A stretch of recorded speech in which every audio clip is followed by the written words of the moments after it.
since we said bye to the others in Nasha Town. Still no news about Rarer, though. Where could he have slunk off to? If only he was gone for good. But with all the trouble he stirred up before, there's no way we've seen the last of him. Hello! You must be the traveler in Paimon? Mr. Flint has been looking for you. Unfortunately, there's been a serious wild hunt attack over at the quarry. He thinks it's time to regroup and figure out a plan. The wild hunt? Oh, uh-oh. We better get over there, right away! Come on, let's go!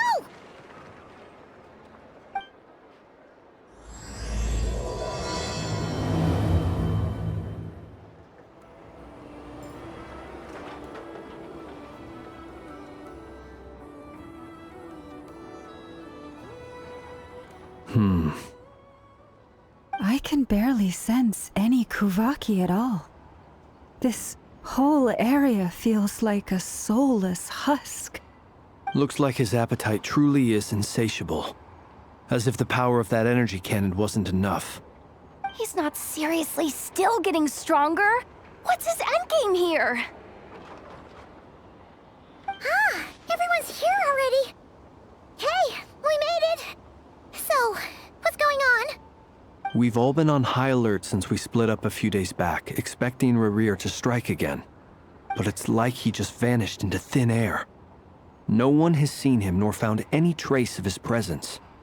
That is, until this morning, when a ratnik found signs of wild hunt activity while out here on patrol. As you can see, the crystalline itself is physically intact, but the Kuvaki it contained is all but completely diminished.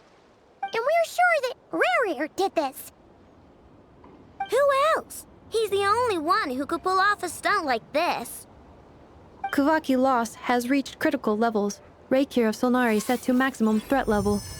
Warning, unless de-escalation measures are taken soon, he will pose a threat beyond our ability to contain. The consequences could be catastrophic. Traveler, do you remember when we encountered Rarir just after regaining his body? There wasn't a shred of sanity left. Nothing but madness and rage. Yeah, didn't he shout out a bunch of names? Then he started raving about how nothing in this world mattered to him. Oh, Paimon gets chills just thinking about it. Oh, but the thought that he's still out there, lurking somewhere in Notcry, waiting for his chance to strike? Oh, even chillier. Last time we fought, we were already at a disadvantage. If he has such overwhelming strength, why would he suddenly go into hiding? Yeah, if I were him and I wanted more Kuvaki, I'd just take it by force. No point staying in the shadows. Unless something went wrong. His whole resurrection thing didn't exactly go smoothly. The other thing is, how does someone who's completely lost their mind still have the wherewithal to cover their tracks so perfectly? Beats me. According to certain medical studies, insanity does not always entail a complete loss of rationality. It may be that he is simply living in a world of his own. That actually sounds about right. He was ranting away to himself the whole time, like he had zero interest in talking to us. There are many unanswered questions here.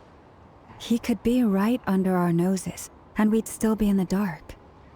Besides his name and title, we know little about him. Certainly nothing about his past, or what he might be hoping to achieve. Exactly. And we wouldn't even know where to begin looking. Even Boss hadn't heard of the Rahir of Solnari before all this. I'd be willing to bet that even if we gathered together every scrap of intel in Nodcry, we still wouldn't find more than, like, 3 useful facts about him. So, if we do nothing, he'll just keep getting stronger. But if we want to investigate him, we have no idea where to look. Last time we had Marionette and her big robo-buddy to help us, and we still barely held our ground. If we had to face him alone... Oh, Paimon's head hurts just thinking about it. What are we supposed to do against a threat this big? Well, I do have a little hunch about his next move. Given that he attacked the quarry, I'd say it's likely he'll target other places rich in Kuvaki. Somewhere like the Eye of Krati, or the Pillar of Embla. One thing's for sure. If we just sit back and let him keep absorbing Kuvaki, we really won't stand a chance against him. A perfectly reasonable hypothesis. However, it is worth noting that these two locations are quite far apart. To investigate them both, we'll need to split up. I agree, we should split up. Right now, Rarir's goal seems to be gathering Kuvaki, not fighting us directly. Once we're done, let's regroup on Hisi Island. Wait, why Hisi Island? If I recall correctly, your largest goddess statue was carved from Kuvaki-rich ore, was it not? That's right. Yes, it could well be a potential target of his. I should head back and start evacuating the pilgrims.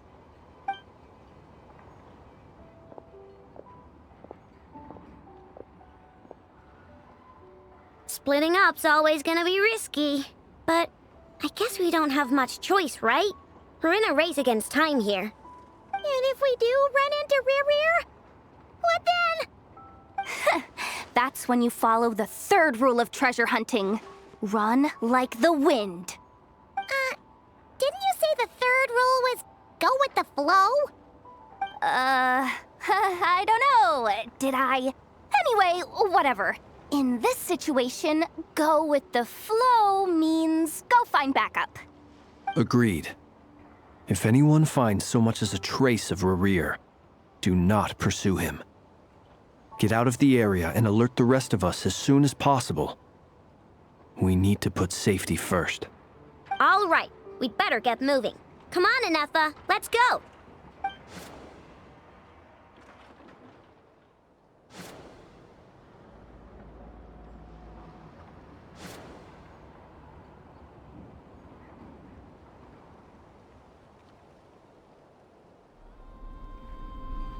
Any leads?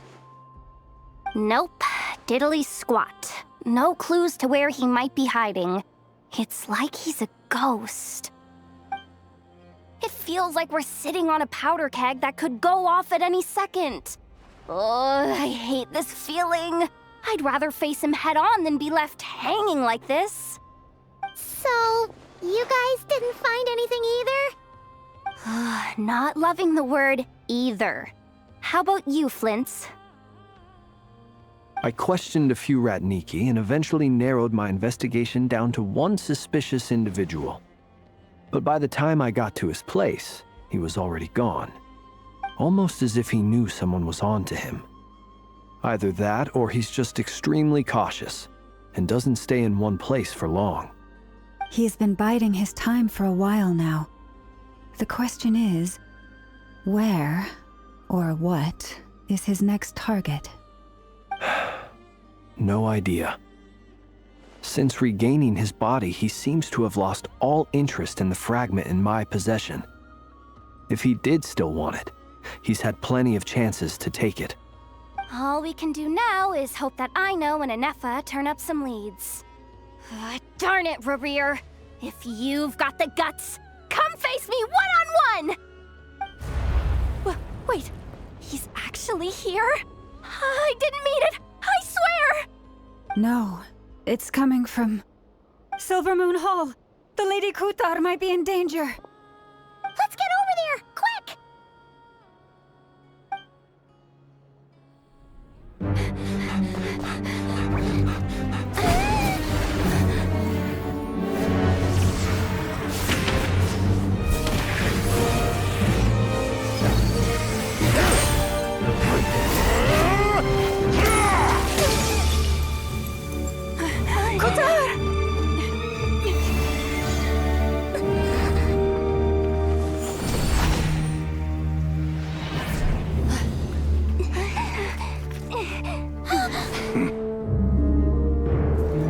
Why is he attacking the damsel elect? What's going on? No time for questions.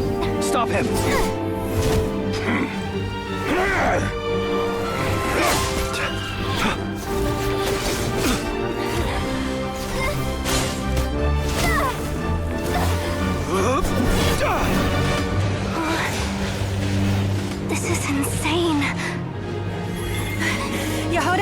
Get Kutar out of here!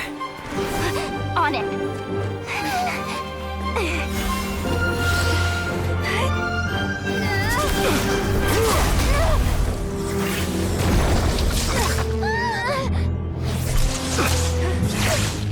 Look where your feeble light has gotten you. Now, you shall plunge into darkness. Thalindus, soon, I will find a way.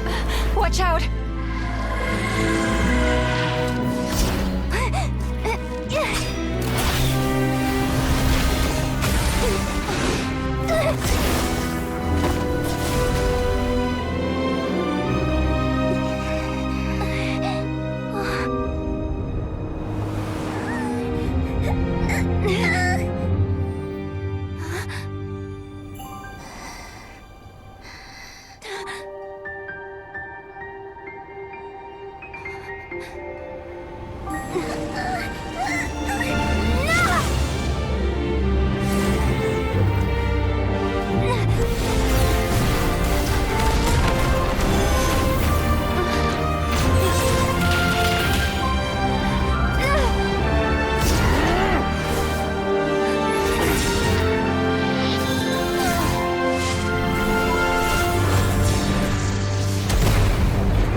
That was too close!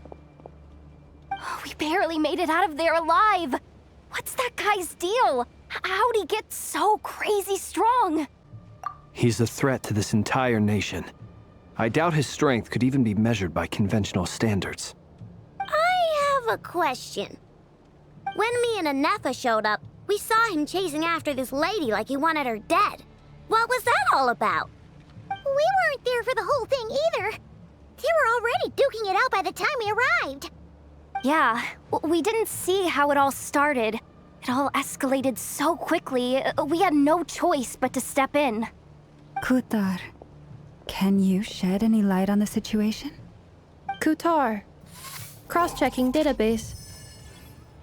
I see. So you're the one that the Frost Moon Scions refer to as the Moon Goddess? Wait, she's the moon goddess? Oh, no wonder she looks just like all those statues. There are many reasons why people might worship the moon, and just as many why they might despise it. I've never met that person before, but there was no mistaking his deep-seated hostility towards me. Why he holds me in such contempt, I cannot say. But since he hunts the power of the moon, it's no surprise that I am a target. Kutar. There are many potential motives. For instance, you help the traveler escape his grasp. This could be his way of taking revenge. It is also possible that he covets the Kuvaki inside you and seeks to take it for his own. The list goes on. But right now, devising a counter-strategy should be our #1 priority. The likelihood of this location being discovered is close to 100%. A counter strategy? But we don't stand a chance against an enemy like this.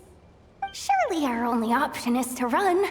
He's not gonna chase us to the end of the world, right? So as long as we can sneak out of Nodcry undetected. No, I can't say that. Come on, Yehoda, this is serious stuff. You can't suggest we all just chicken out. Running is our only option. Huh? You seem surprised, but what other choice do we have? We are facing an enemy we cannot possibly defeat in battle. Well, I mean, yeah, but still. It's not too late. I can distract him, so you have plenty of time to make your escape. Wait, what? You're gonna act as bait? Doesn't that make sense? I'm the one he's after. There's no need for you to risk your necks on my behalf. A coyote doesn't stop for bypassers while it's howling at the moon. What is it, Lama? The Frost Moon Scions have already grown accustomed to life without their goddess. My presence here is no longer essential, and this is not my home, so you needn't ask me to stay. We can't just roll over and let him get away with this. That's not our style. Yeah, we can't just call it quits after everything we've been through together. Besides, she'd pretty much saved my life back there. If I just ditched her now, I'd never forgive myself. We can't overlook that you have saved our lives multiple times now. To talk of returning the favor would be a little crass for my liking. But suffice to say that we are friends, and friends look out for one another. River's true objective remains unclear. Even if we were to sacrifice Miss Kutar, there's no guarantee he would stop. But Kutar, I know why you left the Frost Moon Scions so long ago. It was because people started treating prayer as a form of trade. They would make self-centered wishes, force you to accept meaningless offerings in return, and then expect you to perform miracles for them, as if that were their entitlement. If it were me, I might have walked away too. But I believe that time can change everything, and that sometimes it takes losing something precious to appreciate its true worth. After much reflection, I've realized that this was never about whether the Frost Moon Scions need you. Any relationship based on need is purely transactional. What I truly hope is that you'll choose to stay, not out of obligation, but as part of our family. You were born here, and now you've returned. Who knows? Perhaps it was the moonlight that guided you home. thank you, Lama. But my power is on the wane. I'm afraid I will be of little use to you now. Very well then. I'll do as you say. Both times you saved us, we were transported across great distances in an instant. Is that one of your powers as the moon goddess? It is, but I find it very draining. I barely managed to pull it off just now, and it will be some time before I'm strong enough to do so again. Rejected by the world, my power is dwindling. Like a lake cut off from its source, slowly shrinking away. Now, it has almost run dry. What do you mean, rejected by the world? The 3 moons belonged to the ancient bygone era in which they came into being. From the moment I was born, the world itself has been steadily sapping away at my strength. The 3 moons are not one and the same. As the goddess of the Frost Moon, I cannot wield the powers of the other 2. Yet moonlight has a way of blending together. Each can reflect the other's glow. So when our fingers touched, I was able to restore my strength by drawing Kuvaki from the eternal moon's marrow. But this method of recovery is painfully slow. If only we could find the... It's the Wild Hunt! Even faster than we expected. We'll have to finish this conversation later. See how those Wild Hunt creatures are running away from us. They're likely just a scouting party, which means Rerir won't be far behind. Then what are we waiting for? Let's get the heck out of here!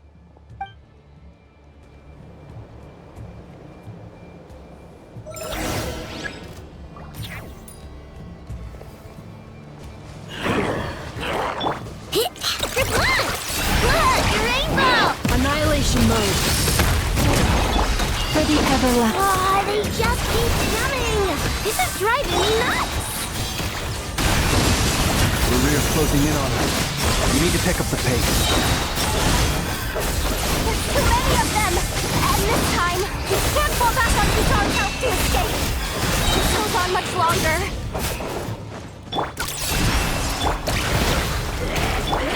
one heart, we pray. Receive my blessing. Preparing for dust up. Insulation chamber.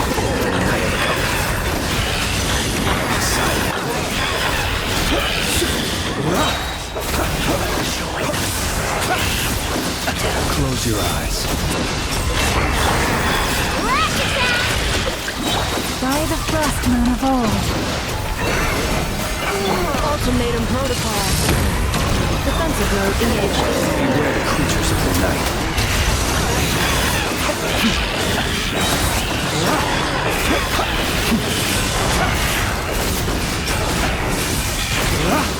Observe. Fear the dark. Being done, weather bomb! Annihilation mode.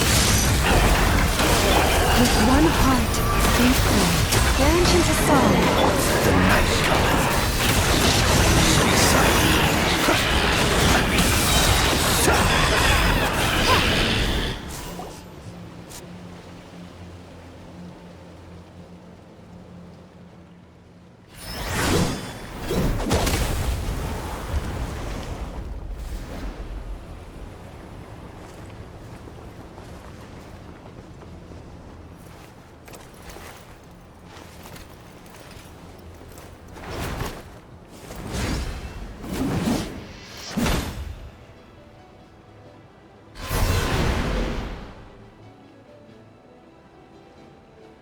What's the matter? Bit off more than you could chew? Who are you? Uncle Varka! You're back from Amsvartnir? Whoa! You're Varka? Grand Master of the Knights of Favonius? We could save the intros for later. Right now, let's get you all out of this hellhole. Follow me. I know somewhere you'll be safe. Oh, is that where I think it is? That's the one. Come on, move! There's no time to waste. Wow! Where are we? This is so well hidden. Well, that goes without saying. This is the Knights of Favonius' meeting place in Nodcry, and a contact hub for the Northern Intelligence Network, aka the Black Market of Intel. No matter what faction you're with, it's the place to buy and sell information. Their headquarters are in Nodcry, but they've got contacts in every nation. As an expeditionary force on foreign soil, working with them has offered us the most effective way of getting our hands on reliable local intel. This is where we meet, so naturally, it's secure. Anyway, where were we? Folks from Nodcry should be pretty familiar with me by now, but I believe this is the first time we've met. Allow me to introduce myself. I am Varka, Knight of Boreas, and Grand Master of the Knights of Favonius. We've heard all about you. This meeting's been a long time coming. You look way younger than Paimon expected, but you definitely have that Grand Master vibe. Well, I'm no spring chicken. Just not showing my age yet. Definitely feeling some of that back pain today, though. Rushed back from Amsvartnir without a wink of sleep, only to get right into another fight with that freshly revived maniac. Another? You mean you fought him before? Yep. He wasn't nearly as strong back then, but he was still a formidable foe. I brought some of the knights along to give him a little surprise, but he saw us coming from a mile off. My squad took heavy injuries, and I barely made it out alive myself. We knew it might have been our last chance, so we staked everything on it. But still, it wasn't enough to stop him. I tried tracking him down afterwards, but he didn't leave a trace. Even in his unhinged mental state, he's as cautious as any trained operative. So, I decided to come find you. And as luck would have it, turned up to find you being ambushed by the Wild Hunt. The rest, you already know. Is that why he's been frantically absorbing Kuvaki these past few days? Because he sees you as a threat? Maybe I'm part of the equation, but even if I weren't, I'm sure he'd still be gathering power. He's clearly working up towards something. Note to self, Uncle Varka's strength rating officially upgraded. Guess it's my turn to ask questions now. So, what exactly has been happening in Nodcry? Why is the Wild Hunt returned in humanoid form?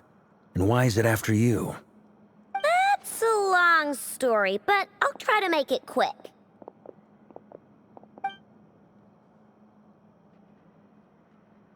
Wow, I had no idea so much had happened.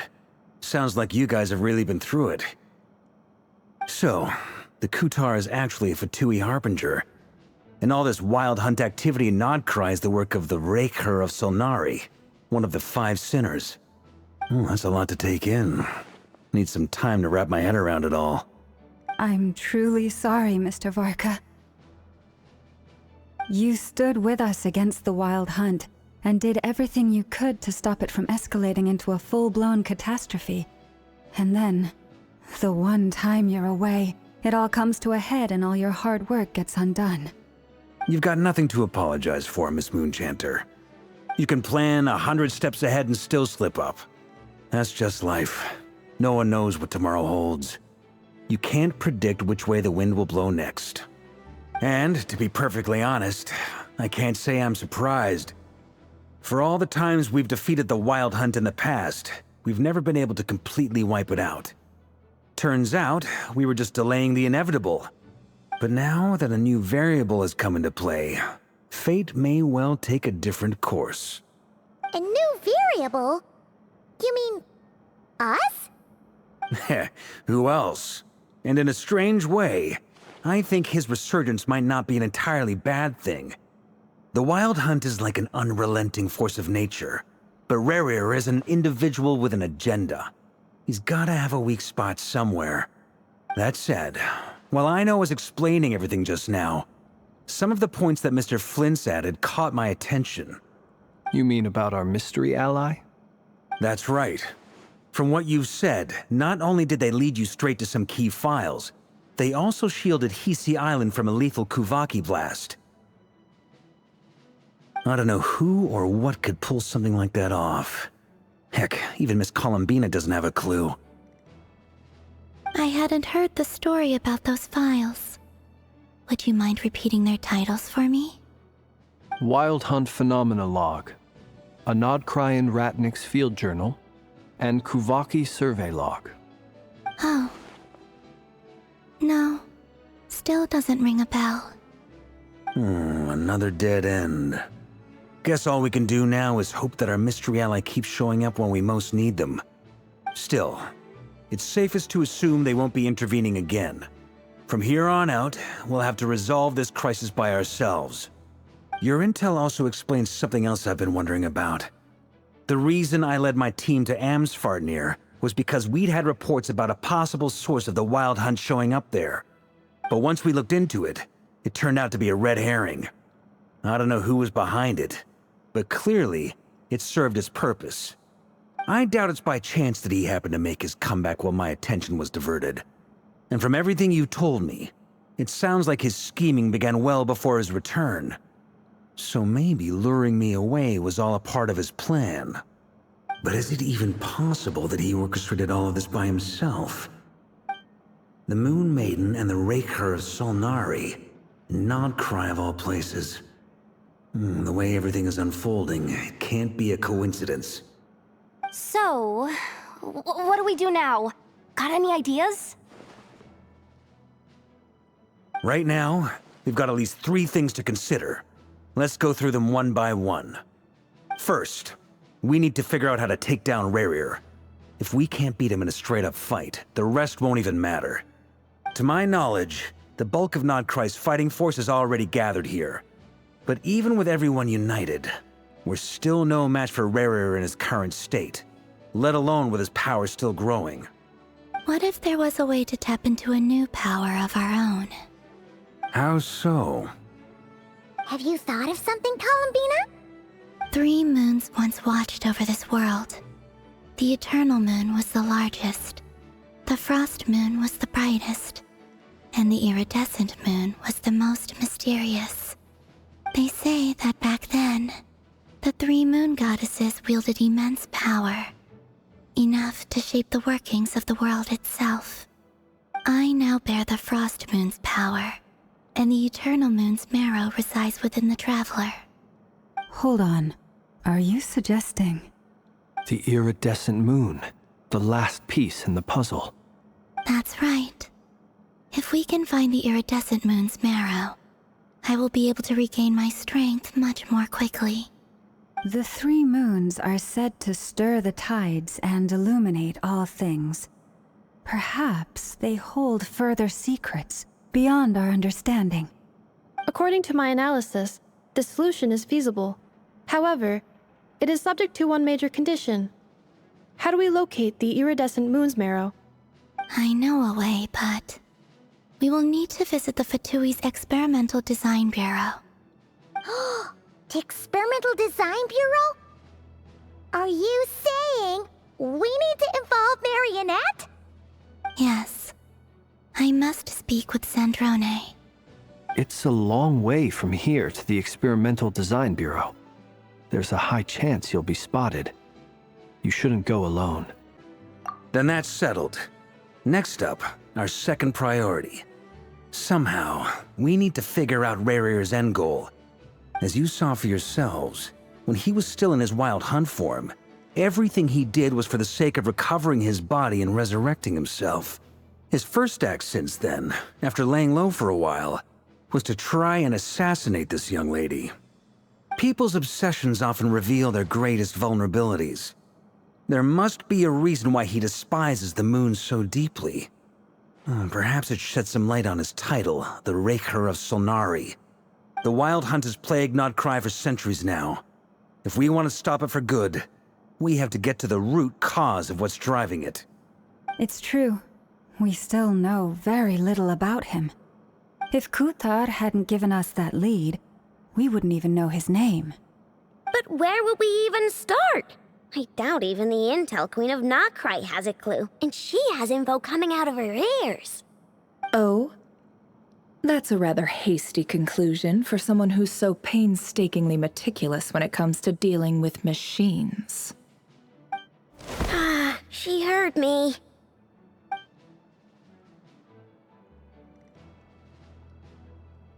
Boss! What are you doing here? I'm now asking myself the same question.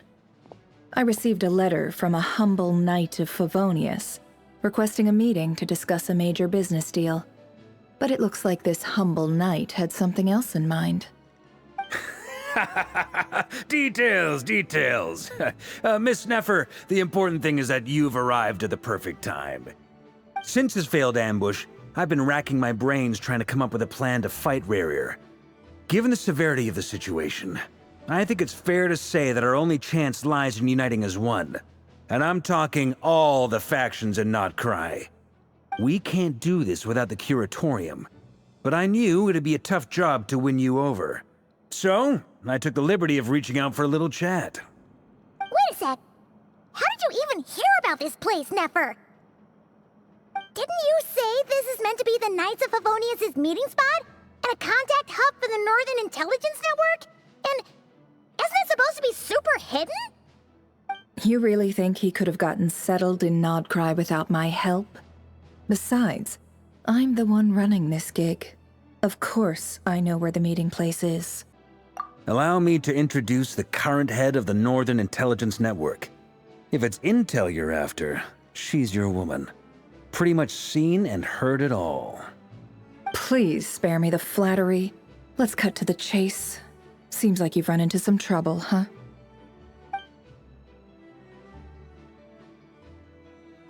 Well, this certainly qualifies as an unforeseen crisis. On behalf of the Curatorium of Secrets, I wish you all the best of luck. So you're just going to sit this one out? Why should I get involved? What could possibly be in it for me? What if we told you we can't do this without you? Oh?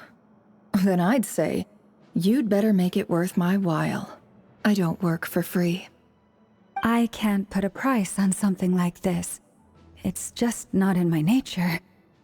But then again, you and I have always been polar opposites in this regard. So I can't exactly say I didn't see this coming. If you insist on compensation, I will pay you. Consider this a formal commission. Sound fair? You just don't give up, do you? Too bad. I know you well enough to know you can't afford my prices. The riskier the job, the more it'll cost. And a moon chanter's stipend isn't exactly generous. Unless you're planning to start passing the donation box around among the faithful. Boss, just a thought. If they come up short, maybe you can take the difference out of my next few paychecks. Things got really dangerous during the fight with Rerir. If this girl hadn't saved me, I'd be ley line fodder by now. I'd be gone for good, boss. If there's any way we can make this work, I'd really like to help her. Please? I'm begging you. This is why I'm always telling you never accept favors. They are the hardest debts to repay. You have to be careful who you get involved with, or you invite all kinds of misfortune. Very well, Yehoda, I will help. But just this once. Don't count on this happening again. Flynn's, that fragment that Rerir was after, do you still have it on you? Of course. Let me borrow it. I need it to follow up on some leads. Wait, you actually have some leads? Shh. This is top secret information. I get it. We all have things we'd rather keep to ourselves. Plus, I know we can count on you, so we'll leave the intel gathering in your hands. And that brings me to the third and final item. We need to find a way to distract him. We need time to make our move, so someone will have to stall him. I'm in for this part, no matter what. Anyone coming with? Count me in too. Come off it, you two. Quit playing heroes. I'm way ahead of you here.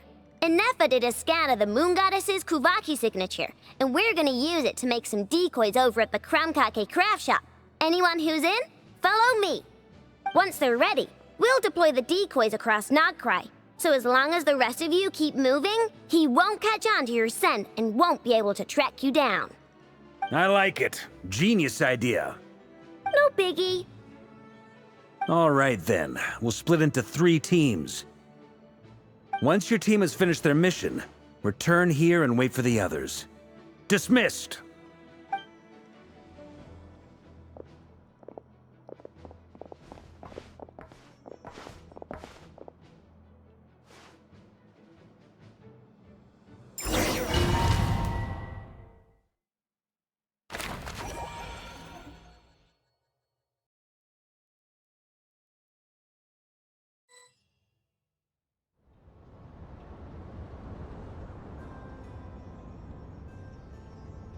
Lady Damselat. Wait. And you two? What are you doing at the Kuvaki Experimental Design Bureau? We've been doing our best to mind our own business lately. But if you're just gonna waltz up here like this, you're seriously pressing your luck. Don't blame us for doing what we have to. Huh! You really think that's gonna scare us off? We're not looking for any trouble. I just want to see Zandrone. Do I need to remind you that you're still a wanted fugitive for deserting us? Out of consideration for our former ties and the crisis we're all up against, we'll let you leave in one piece. But don't even think about trying to get inside. Let them in. But... Are you going to make me repeat that? No, my lady. Zandrone seems to be in a good mood. Must be maintenance day.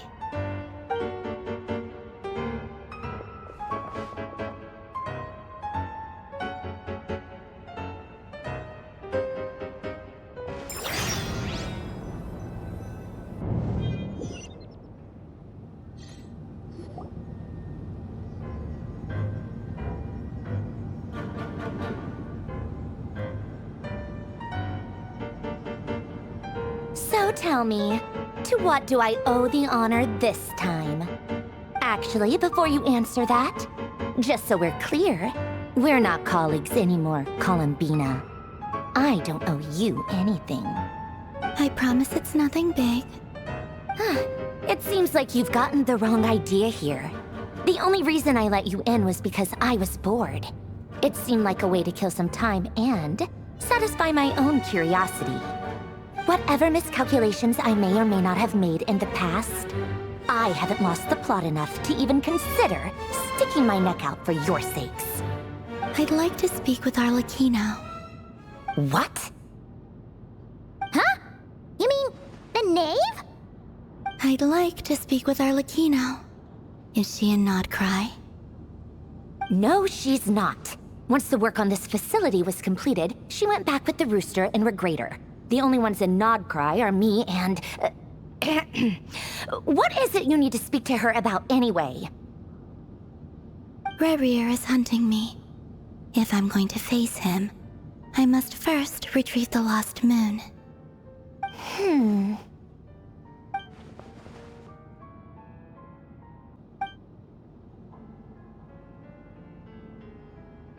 Is that a no, then?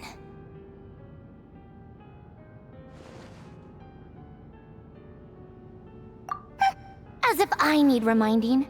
I was this close to settling things with him before someone decided to whisk me away to their weird little garden. Have you held any tea parties lately? Tea parties? Yeah, obviously. You don't seriously think we'd pack it all in just because you aren't here. If anything, they've been more eventful than ever. Just me, Arlecchino, and a bunch of insolent, insensitive guests who won't stop asking where you've gone. Oh, they've been a real joy. I bet you served them the worst tea you have. Just like you used to do to me when I upset you. Who cares about how good the tea is when there's no one around to drink it? I keep losing people. First Rosaline, now you. I'm running out of people who can make me laugh. Honestly, what could be more ridiculous than a multi-centenarian goddess who's only ever had the plain herbal tea she received as offerings? You'd always brew a different type of tea for me each time. Was it really just to see how I'd react?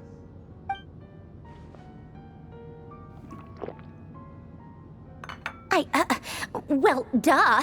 Why else? Watching you squirm was practically my only form of entertainment.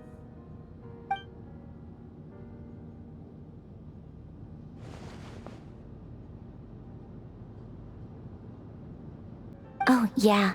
And Capitano sometimes used to bring Tartaglia around, too. But I guess we won't be seeing him again.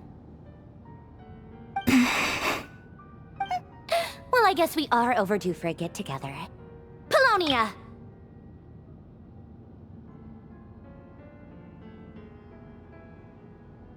Have Favronia pass a message to Arlecchino for me. It's time for tea. Will suffice.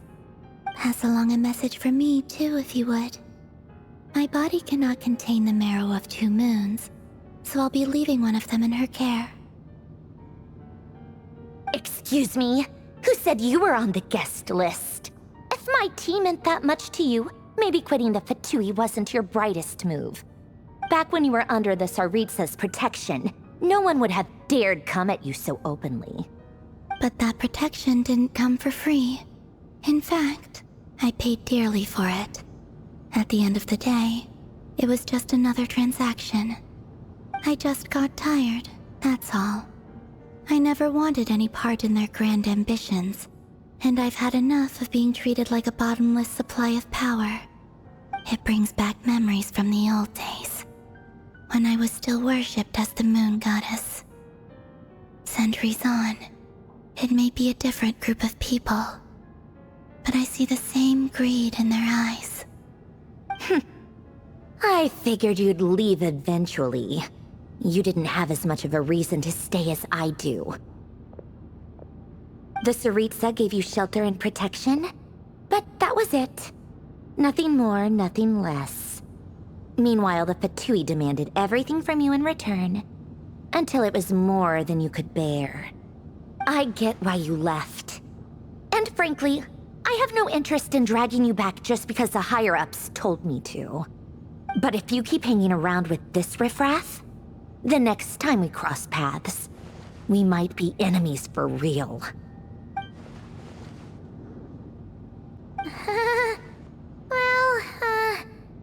Guess that's our cue to leave. That might be your plan. But it sounds like someone else wants you to stay a little longer. Huh? What do you mean? Listen.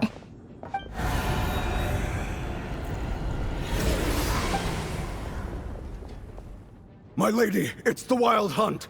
A horde of monsters is headed straight for the facility. Another uninvited guest trying to crash my tea party. Clear the area!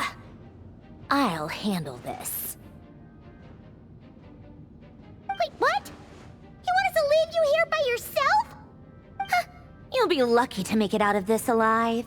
You really think you can afford to worry about me? Go on, get out of here. You may have stopped Polonia from crushing him last time, but I've made sure that won't happen again. The entire Experimental Design Bureau is rigged for war. Stay and watch if you want, but it'll be at your own risk. You're not flagged as friendlies in the weapons system. Don't tell me what to do! Look, if you're leaving, make it quick. Or you'll just get in my way. There's a secret passage on the second floor. It'll take you right to the plains out back. Stare all you want, Columbina. You're not getting another invitation to my tea party. I know. But thank you anyway, Zandrone. This is exactly why you shouldn't hang around with those people. All their melodrama and sentimental nonsense is rubbing off on you.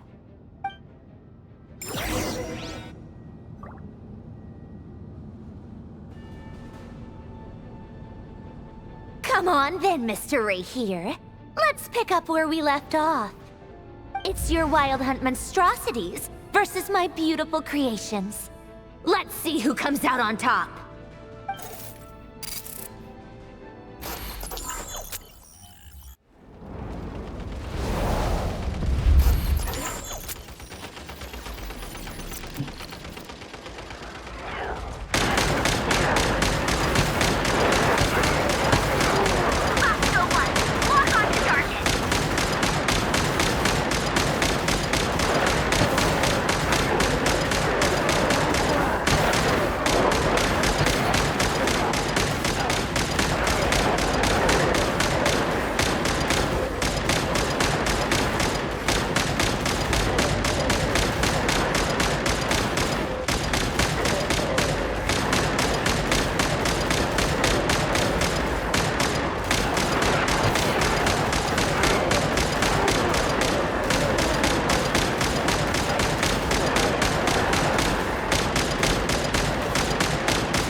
Polonia! Get him!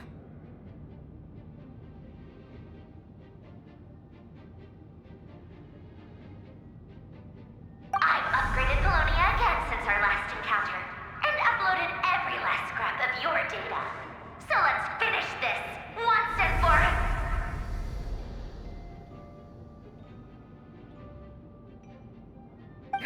She's not here. Where did she go? Hey! Over here, you big... Cursed moon. Go. Keep searching. She cannot have gotten far.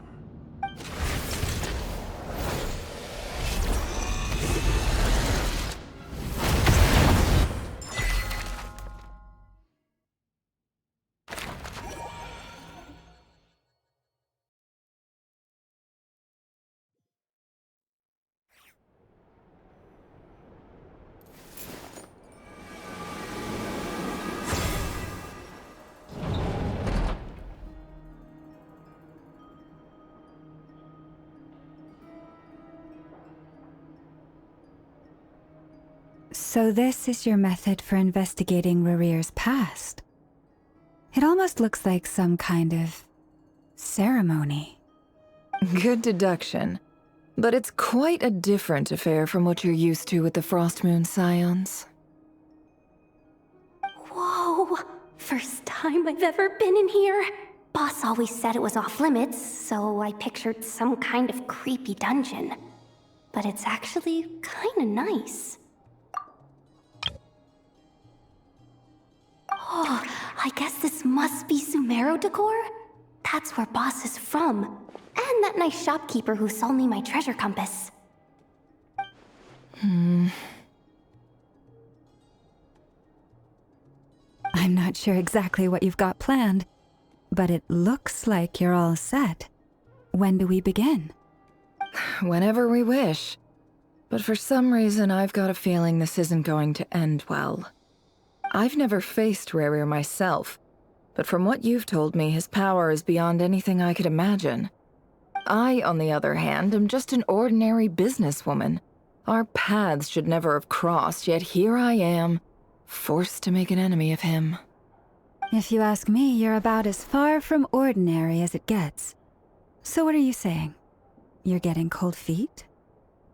Once I take a job, there's no backing out. Still, I have to ask myself if the power I'm relying on will even work on an opponent of this caliber. And also how to make sure I come out of this alive if things spiral out of control. Death is the one thing we can take for granted.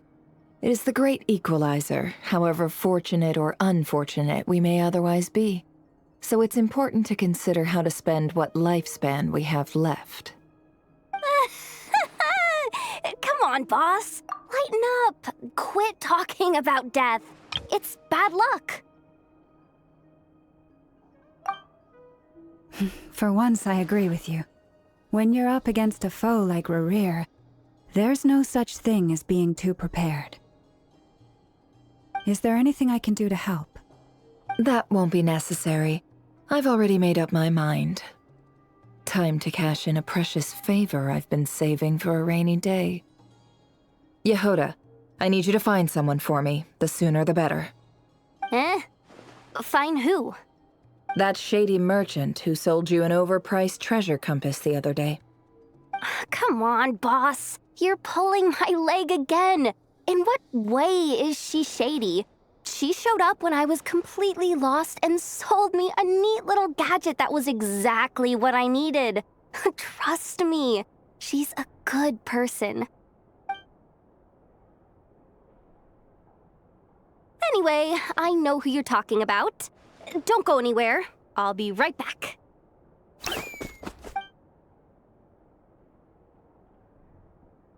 What's happening to me? I genuinely can't run any further.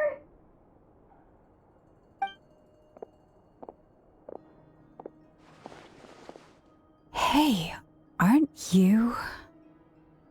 What is it? What's the big rush? You dragged me out of a dream where I was literally swimming in Mora. I'm charging double my usual attendance fee. See, look how easygoing she is. After that rude awakening, she could have completely snapped at us. But instead, she kept it together and just asked for an extra fee. Dori Sangama Bay? I never would have pictured you two doing business together. If you want to make it big in Nodcry, it's all about connections. Lady Nefer just so happens to have a lot of intel that interests me. And she also did me a big favor in the past. It was back when I first arrived in Nodcry. My trusty assistant, the genie in my lamp, had an adverse reaction to the Kuvaki and fainted. And wouldn't you know it, that's when I suddenly find myself in a life-or-death situation. Good thing my compatriot was there to swoop in and save the day. I've been giving her a 30% discount off all of my goods ever since. Now, so that no one here feels left out, I'm willing to extend a 20% discount to fellow friends of Boss Nefer. Plus, any other friends you send my way will enjoy 10% off. What can I say? The great Lord Sangama Bay is nothing if not generous. So, let me guess. You've run into some trouble. I've got everything you could possibly need, and the more you buy, the more you'll save. You guessed correctly. What have you got in the way of survival gear? The one type of gear I've never been short on. What are you looking for? A jetpack fresh from the Academia's labs? An ancient suit of armor dredged up from the bottom of the sea? At the very least, I need to know what kind of opponent you're dealing with here. If even you're worried about staying alive, it must be pretty serious. What if I told you it's someone with the power to bring a nation to its knees? Is that so? Then we really are talking top-shelf treasures. I don't have anything like that in stock right now. I'll have to ask my supplier. Your supplier? A powerful woman, make no mistake. I can't reveal her identity, but luckily for you, I hear she's planning to visit Nodcry in the near future. If you're willing to wait, I can ask her when she's here. Can't say exactly how long that'll be, though. Then, let me put it another way. What would you do if you encountered an enemy like that? Roll over and serve yourself up on a silver platter? Of course not! I have a handy little trinket from one of my generous suppliers, which... Hold on. What exactly are you getting at? No! This is for my personal use only! Let's just say I'm borrowing it, all right? Just for insurance purposes. You'll get it back later. Favors are the worst kind of debt to owe, and now you've got a chance to repay one. A win-win situation, don't you think?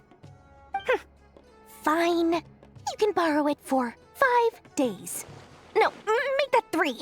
And for every extra hour after that, I'm charging you 1,000,000 mora. Deal? Deal.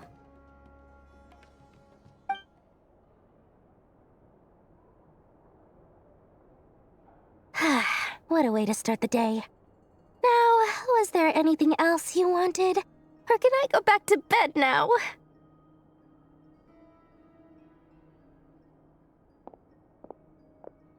That will be all. Take care now. Don't trip up on your way back, friend. See you later! You're my favorite shopkeeper.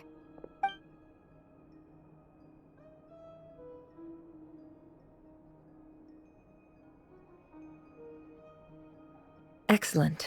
Everything is well and truly ready. The ceremony can now begin. After initiating the ceremony, your minds will follow me wherever I go. You will see many strange things in your mind's eye. So remember, don't be frightened, and don't make a sound. Now then, let us peer into the Raker of Solnari's past. I made it. I don't recognize this style of architecture. Must be Conrian. Simple furnishings, table and chairs. It's a more ordinary house than I might have expected. Looks like the fearsome Raker of Solnari came from surprisingly humble beginnings. Unless this passed for luxury in Conria. Unlikely. It was said to be a very prosperous nation in its heyday. Anyway, I'll keep exploring.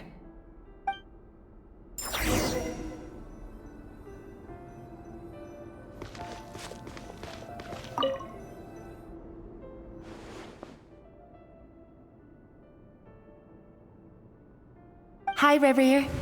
Since you're working extra hours tonight, I thought I'd keep myself busy by checking out that new kebab shop.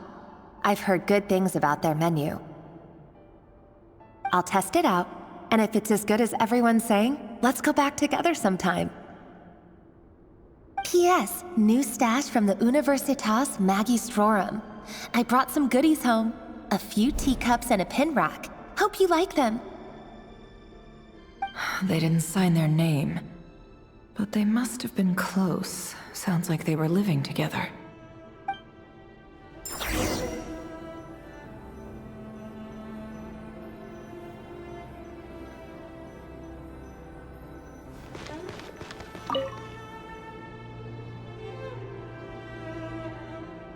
I went over to Joseph's for drinks today. They have a fine collection, but I went alone. Felindis was tied up with something and couldn't make it. Joseph asked why I came alone, but I didn't really have an answer. He then went on to ask about other things. If you ask me, someone who asks that many personal questions is too nosy for their own good. But if he invites me again, chances are I'd still go. Felindis. That's the same name Rerir mentioned. Crane imports keep falling. If things don't pick up, we'll soon be back to meat and mushrooms only. Honestly, I'm not a huge fan of that new type of mushroom everyone's been into lately. Didn't it start out as a lab-grown variety? I heard it's even mildly corrosive. Seriously, why would you even eat something like that? I don't care if it's an impressive feat of alchemy. That just isn't the kind of thing I like to eat. Grain has to be imported, and they're eating a diet of mostly meat and mushrooms. Could it be because Conria is underground, so it doesn't get much sunlight? That would explain why they use so much stone in their buildings. They even use alchemically modified strains for food. Seems like the people of Conria don't have many options when it comes to dining. I've just about saved up enough now. Time to buy it and keep it somewhere safe. Making a big purchase. I wonder what it is.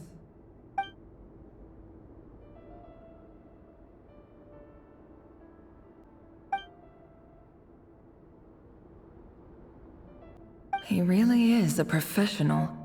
No wonder he's so good at covering his tracks. Despite what he's become, it seems like he's retained certain habits, at least in this regard.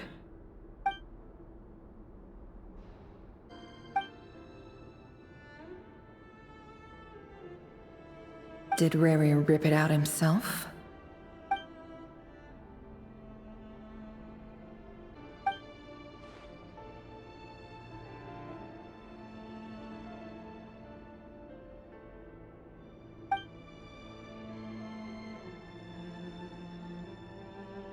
Before I met you, I was convinced that my heart was nothing more than a stagnant pool. The burial place of a fallen moon. A withered, windless grove where the waters rested forever unrippled. It was you who helped me see that my heart hadn't entirely withered away. That it could still beat to the rhythm of love. This is just trivial sentimentality from the looks of it. Why would he go to the trouble of hiding that? The burial place of a fallen moon. Rerir, over here. Dane! Oh, and, Vedelson here? What a surprise to see you here, sir. Hello there, Rerir. You need not address me so formally outside of court. He doesn't get that much free time, so I invited him over for a drink. Even the court prophet deserves a break every now and then, right? Well, I'm flattered. So, what are we discussing today? Hey, don't look at me. As far as I see it, we don't need an excuse to have a few drinks. Come on, don't give us that. Didn't you say you were about to pop the big question? How's that coming along? Who'd have thought the great Twilight Sword was an even greater gossip? I just didn't expect you to be the first one to settle down and get married, that's all. Yeah. If you told me that a few years ago, I wouldn't have believed you either. So, are you planning to come clean about your job then? I'm guessing you still haven't told her. Sure, I'll have to tell her at some point. But I'll need to pick the right time and place.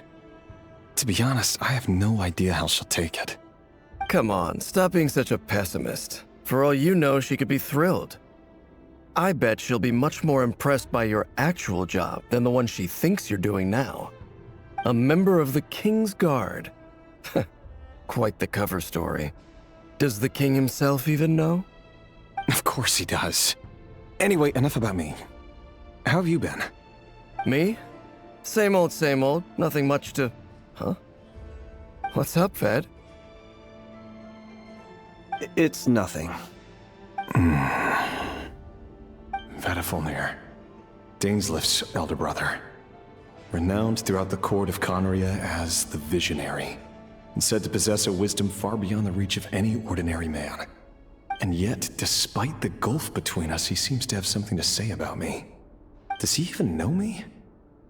Does he see me as a friend of his brother, or just another of the Vinster King's blades? Why did he react so strongly? Was it really to do with what we were talking about?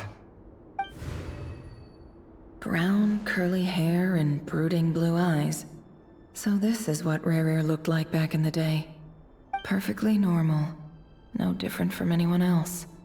As frightening as this monster is in the present, there's something even more unsettling about seeing the human he used to be.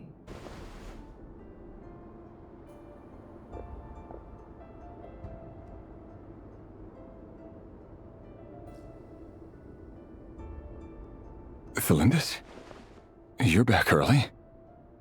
Our equipment's being serviced today, so I got off earlier than usual. How's your day been? Aw, why the long face? Is something the matter? Has your boss been giving you a hard time again? Went for a drink with Dane and the others after work. Isn't that a good thing?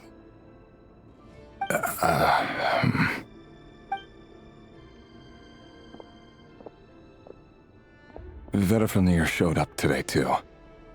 You know, Dainsleif's older brother. Ah, Mr. Vedifulnir. Yes, I've heard of him.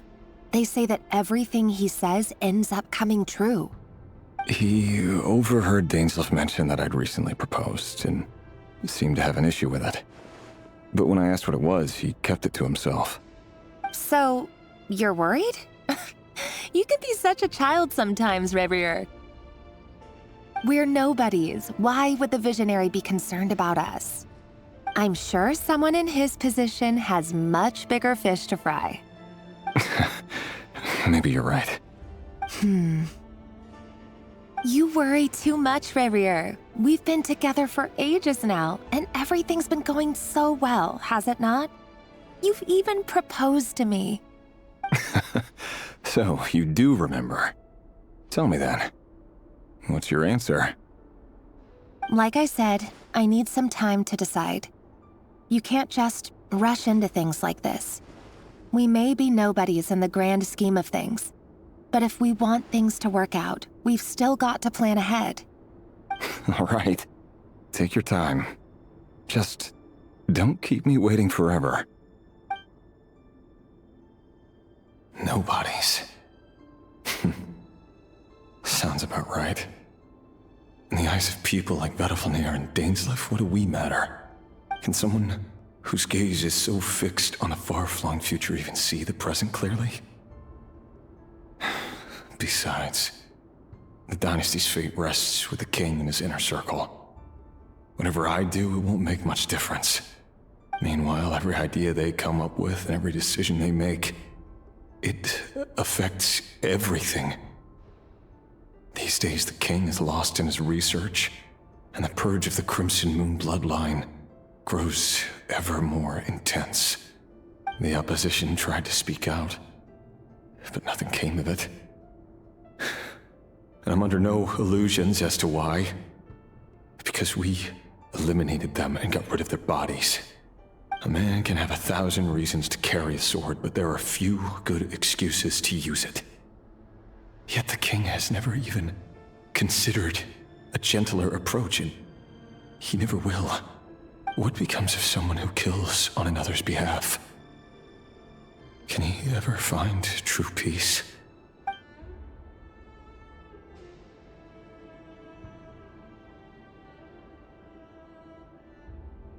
Thelindis?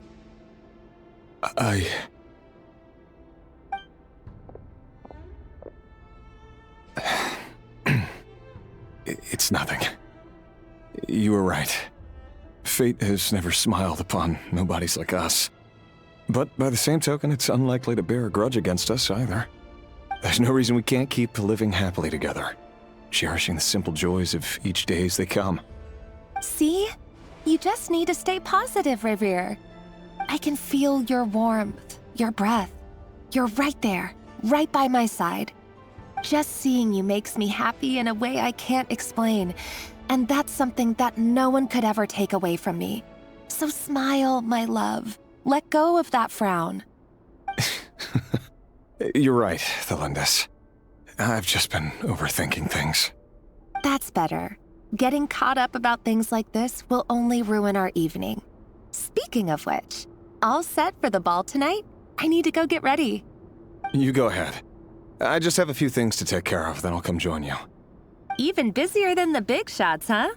Fine, I'll go get started. But don't be late. If you keep me waiting too long, I won't be a happy bunny. Relax. I'll be there. Seriously, though, you drive a hard bargain. You're really gonna leave my proposal hanging and still expect me to take you to the ball?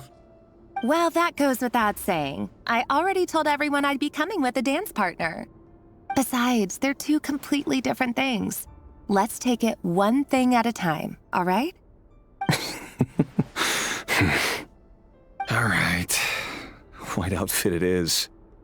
It seems like Rerir was deliberately hiding his ties to the intelligence services by giving the impression that he was just an ordinary member of the Vinster King's Guard. He clearly doesn't want his would-be fiancée to know about his other life. Then again, that's hardly surprising. People in the intelligence trade rarely do. Who'd have thought we were in the same line of work? Let's dig a little deeper.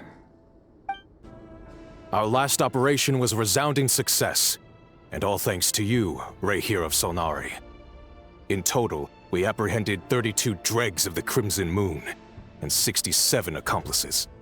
After all these years since the dynasty's fall, so many of them still linger on. Indeed, it cannot be denied. Yet it was destiny that the Crimson Moon should be overcome by the eclipse, and that His Majesty, the all-seeing Vinster King, now guides our nation on the path to prosperity. Conria has no further need for a dead moon. But alas, there will always be those who refuse to see the truth, choosing instead to romanticize the past. That's not entirely true. Much about the Crimson Moon era was worthy of remembrance. And that's exactly why they keep trying to see it restored. Many of its secrets remain unsolved to this day. As it happens, that's precisely the field of study my partner is devoted to. You still haven't told her what you really do for a living. Where would I even start? How do you tell someone that you're one of the king's hand-picked executioners? That your hands are steeped in blood? You didn't choose this life. any more than I did. Orphans like us don't get a say. But I'll sure as heck be the one to pay for it. Speaking of which, we need to be more rigorous in the way we identify direct descendants of the Crimson Moon. Someone, it seems, has strong opinions about my future plans. Most likely my marriage in particular. I have a feeling that we may soon become targets of the Crimson Moon's retribution. Your concerns are not unfounded. They've taken out many of our colleagues these past few years, and for that very reason. These are no helpless lambs we're leading to the slaughter. They're wolves in sheep's clothing. Take care, Rehir of Solnari. I look forward to toasting you at your wedding. Thanks, Thorkel. You look after yourself, too.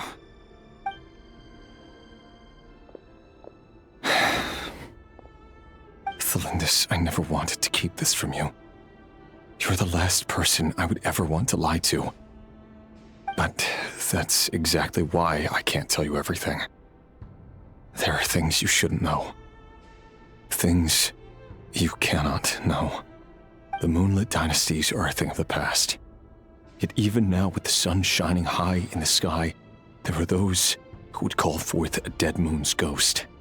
Could that be why Vedalfnir held back? Or was it because of some court secret he's not at liberty to share? I have to get a clear answer from him. No matter what happens, I will protect Thelindis. Rerir seems to be very concerned by Vedalfnir's reaction. Vedalfnir and Dainsleif, the Visionary and Twilight Sword. So that's what they were really like. I've investigated this whole area now. There doesn't seem to be any other memories here. Should I try somewhere else? Wait a second. What's this black smoke?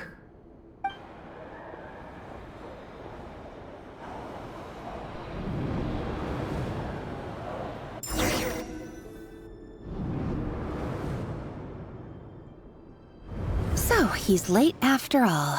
Just you wait, Rerir. You're in for it. Big time. Are you waiting for someone, ma'am? Could I tempt you into buying some flowers?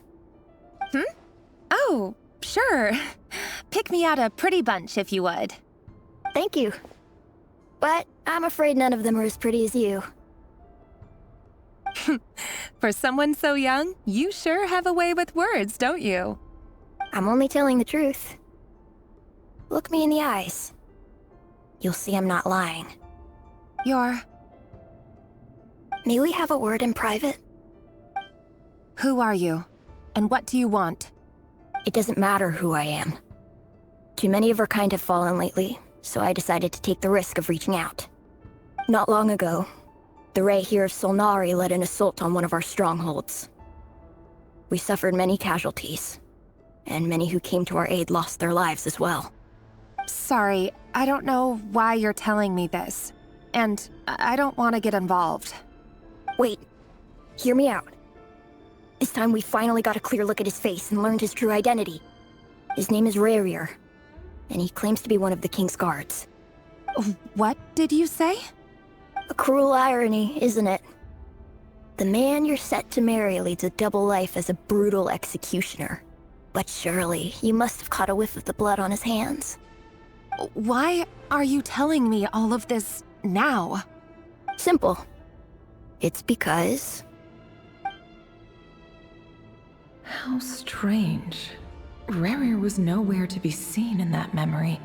It clearly belonged to Thelindis. Rerir couldn't possibly know what happened if he wasn't even there. Why would her memories appear in his fragment? The ceremony won't last much longer. I think it's time to call it a day. So that was your doing? Did you just pull us inside Rerir's fragment to spy directly on his memories? Any more questions, and I'll have to start charging. I had no idea you could do that, boss! Seriously, that was amazing! We're not worthy. We're not worthy!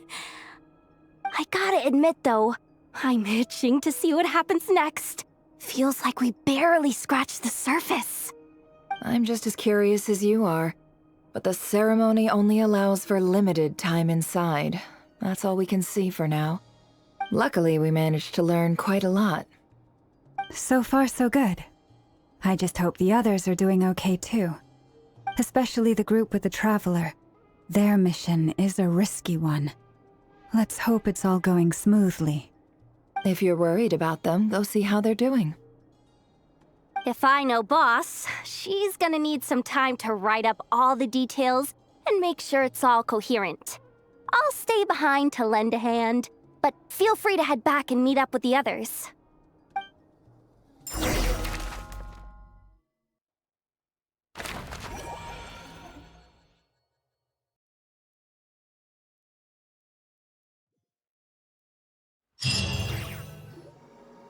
Oh, they've been prowling around for nearly 2 days now. These things just won't quit.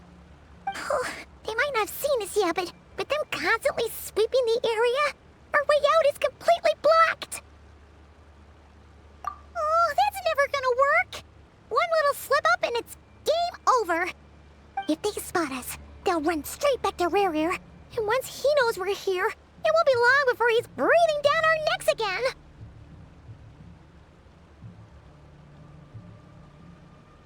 Oh, guess you're right. All right, time to zip it. Keep going, we're nearly there. This is the final hurdle.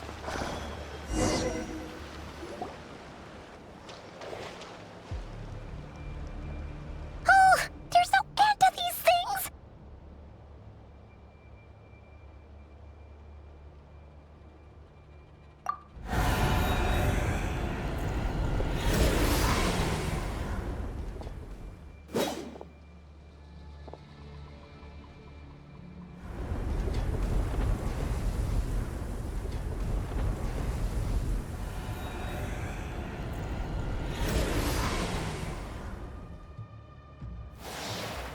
Fire.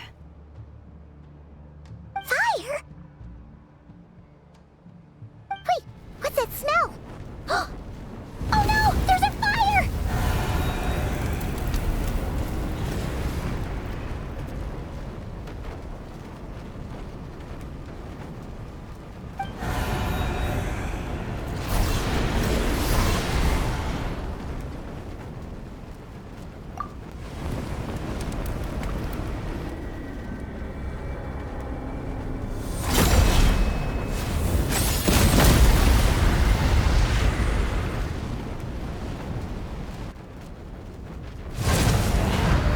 Sandrone was right. You look weak, Columbina. The old you would never have let such lowly creatures bar your way. Word has it that you did something for the Tsaritsa, and that's why you've lost most of your power. Freedom comes at a heavy price, doesn't it? It's Arlecchino! You came! Hello again, Columbina. And greetings, guests of the House of the Hearth. It's been a while, Arlecchino.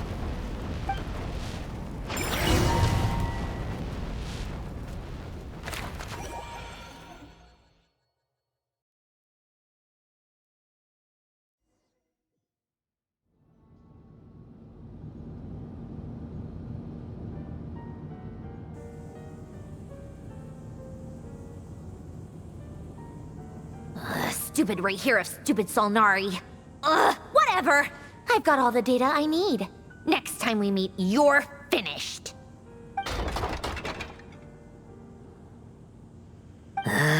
He sure doesn't pull his punches. Excuse me, do you need a hand? You can do me a favor by staying out of my way. Can't you see I'm busy? Wait a minute. I recognize that voice. Hello, Miss Sandrone. Father sent us over to help. How considerate of her. Hey, Fremine, get over here and help me fix this. Lenny, you do your thing. Just keep your sister away from my machines. Nearly every machine that Catgirl touches ends up going haywire. Go put her on cleaning duty or something.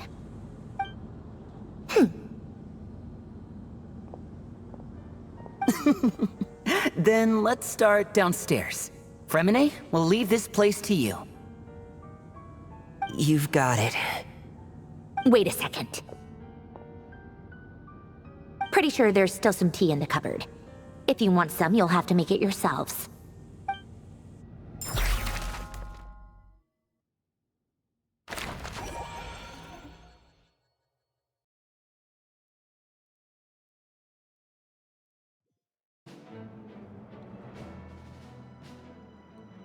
It's a relief to see you all made it back in one piece.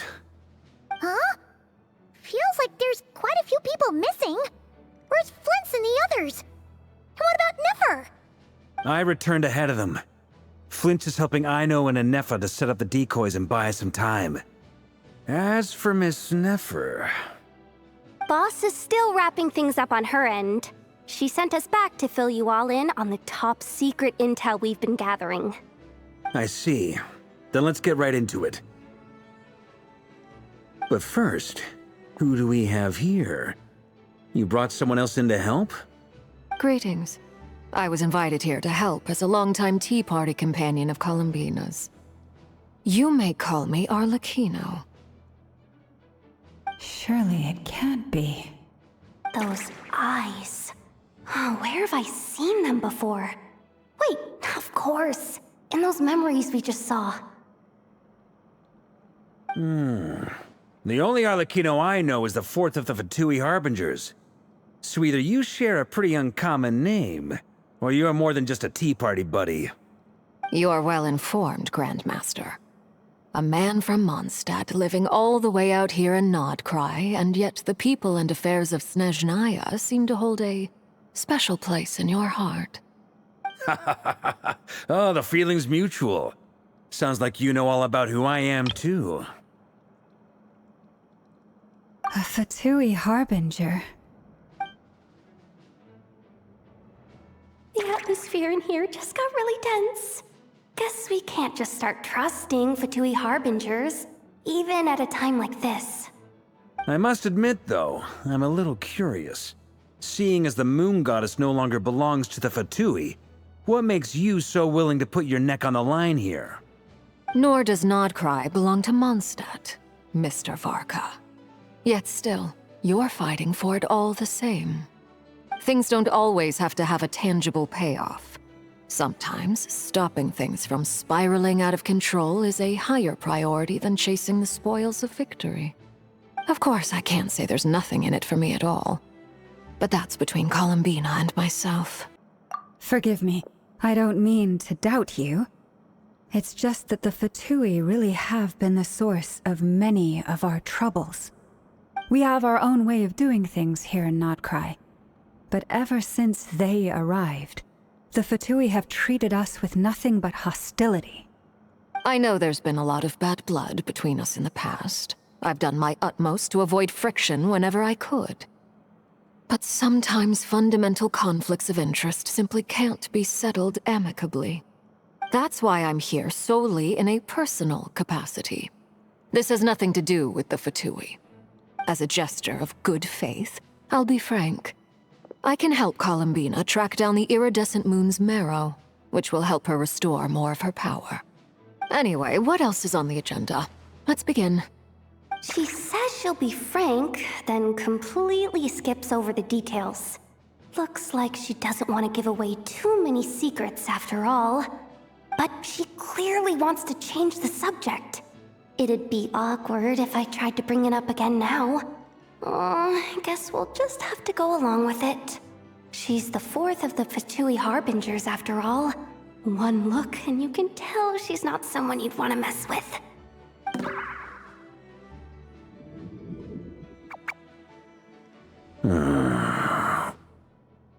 Well, since Miss Arlecchino sounds confident in her ability to handle that, we'll proceed to the next topic. Yehoda, time to share that top-secret intel. All right, listen up, everyone. First, we now know that Rerir was originally a Conrian secret agent whose primary mission was to hunt down and assassinate the so-called Dregs of the Crimson Moon. The dregs of the Crimson Moon. Mm-hmm. In the memories, there was a lot of talk about the Crimson Moon and eclipse, and a whole bunch of other stuff from the time of Conria. To my knowledge, those were the names of two different Conrian dynasties. Long, long ago, it is said that the people of Conria worshipped the Crimson Moon, drawing a mysterious power from its reflection.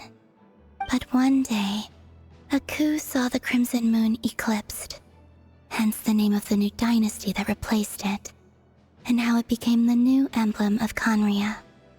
Still, long after the Crimson Moon dynasty had fallen, the last ruler of the Eclipse dynasty, the Vinster King, still coveted the secrets it left behind. So, he sent the Rehir of Solnari to secretly hunt down the Crimson Moon's few remaining followers. In those days, Rerir showed no signs of madness.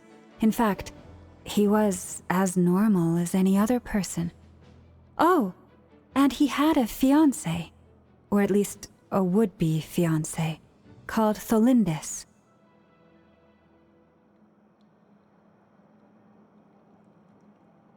What's the matter?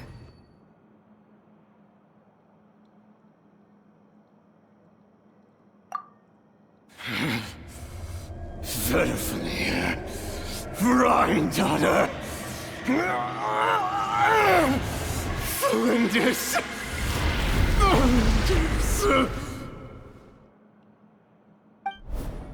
Interesting. Anything else? What about this would-be fiancé of his? Do we know anything about her? Well, she was a researcher at the Universitas Magistrorum, but it felt like she was hiding some kind of secret. Oh, and one more thing. For some reason, Rerir's fragment also contained some of Tholindis' memories, though only a very small portion. Well, no shortage of potential leads, I'll give you that. In any case, it sounds like we can conclude that while Tholindis was still around, Rerir appeared to be lucid and quite normal. Tholindis, it seems, must have been the one thing in this world that he couldn't let go of. Tell me though, were these pure-blood Conrians we're talking about here? Why do you need to know that? Hold on. If she was a pure-blood Conrian... Oh yeah, just like how it was with the captain. If we could somehow find her, do you think there's any chance Rerir might regain some of his sanity? It's possible, but it would take a miracle. We can't pin all our hopes on that. That merchant who Nefer knows, Dori Sangama Bay. Maybe we could hire her to look into it. All right then. Let's keep working in our separate teams. Traveler, Paimon, Kutar, and Miss Arlecchino will go look for the iridescent moon's marrow. As for the others... On the way over here, I noticed that the Wild Hunt monsters had grown even more frenzied in their search for Kutar. At this rate, the people living here will be in grave danger too. So I'm thinking of gathering together some of our followers to go wipe them out. I'll head back to the curatorium and meet up with the boss. Feels good knowing we've all got something to be getting on with. Given that the Wild Hunt has been a lot more active lately, the Lightkeepers have likely begun their own operations too. If that is the case, someone will need to pass the news on to Flint's. I'll hold the fort for now, then discuss our next move with Flint's, Aino, and Anefa when they get back. All right then. Well, the clock's ticking. If that's everything, we'll be on our way. We'd better get moving too. We'll try to buy you as much time as we can. Relax. Just do your thing. I decided to call in some backup since things are getting so hairy. Our reinforcements should be here any minute now. Stay safe, everyone. Dismissed.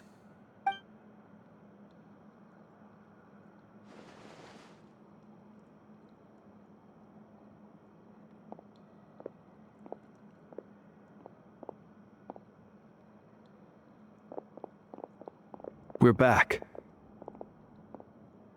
Did we get here a little early? Or a little late. A tad late. The others have already set off. To summarize, our resident moon goddess has found us a new ally, and Boss Nefer has uncovered some promising info.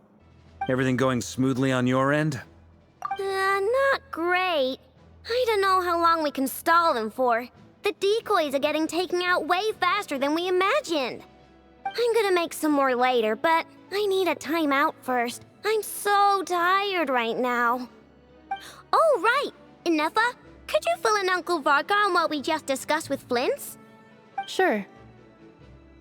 Uncle Varka, you previously told us about how when you went to investigate a source of the Wild Hunt in Amsvartnir, you discovered that it was just a diversion. But according to Flints' intel, several outbreaks of the Wild Hunt had already occurred in Nodcry in the period leading up to that. That was before Rerir had regained his body, when he was far from regaining his full strength. In other words, in theory at least, he still lacked the means to act in two places at once. Flints, with everything that's been happening, the Lightkeepers across Nodcry are rallying to fight back against the Wild Hunt. They're gonna need your help. I know, I'm sure you're capable of coming up with something far more effective than decoys. But for now, you should stay here and get some rest. Inefa and I will head back over to Amsvartnir to see if there's anything I missed. I told you Uncle Varka would say that, didn't I? A deal's a deal. Not a word about my snack intake for the next week. Database updated. Reliability of Aino's predictions increased. What does that mean? They were betting on how you'd respond after hearing their intel. It's the obvious choice, isn't it? That's hardly worth betting on. We already decided that Inefa should go investigate the situation over at Amsvartnir on her own. You might as well stay here and keep watch. Someone needs to hang back and oversee our strategy meetings. And besides, you still haven't fully recovered from ambushing Rerir. So I've ended up with the easiest assignment. Well, I appreciate it, everyone. See you when you get back.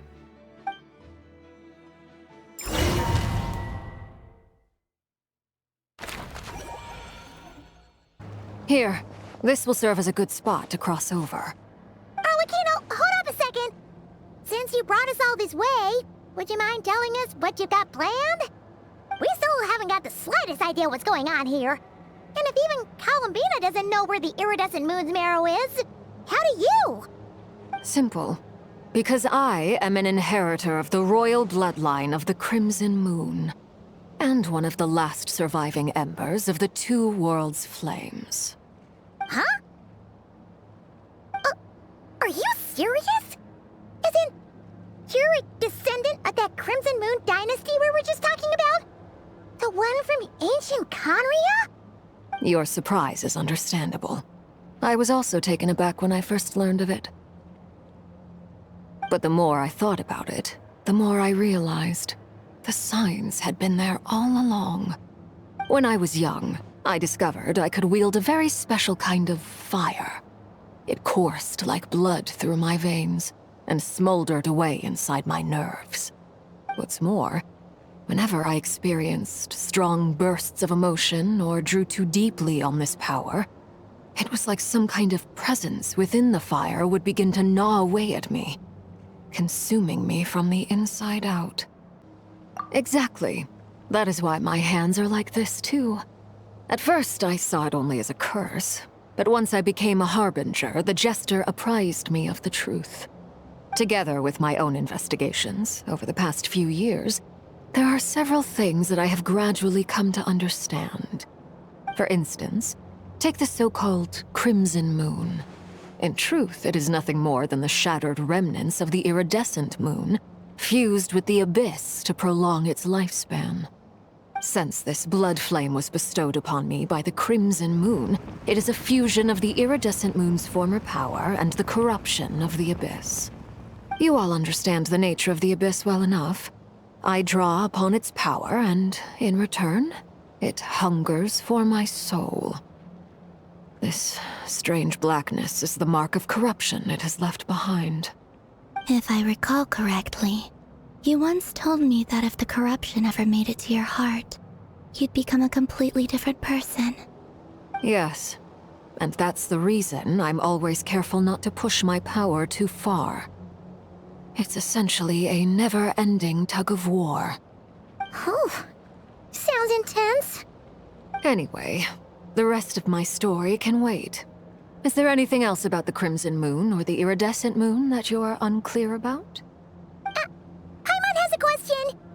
So, the crimson moon that the Karians used to worship was actually the iridescent moon, right? Which was one of the three moon sisters.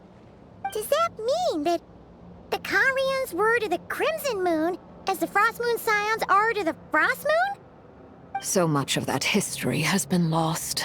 We have no way of knowing exactly what they were like. But I would suspect that the Conrians weren't as devout in their moon worship as it might appear.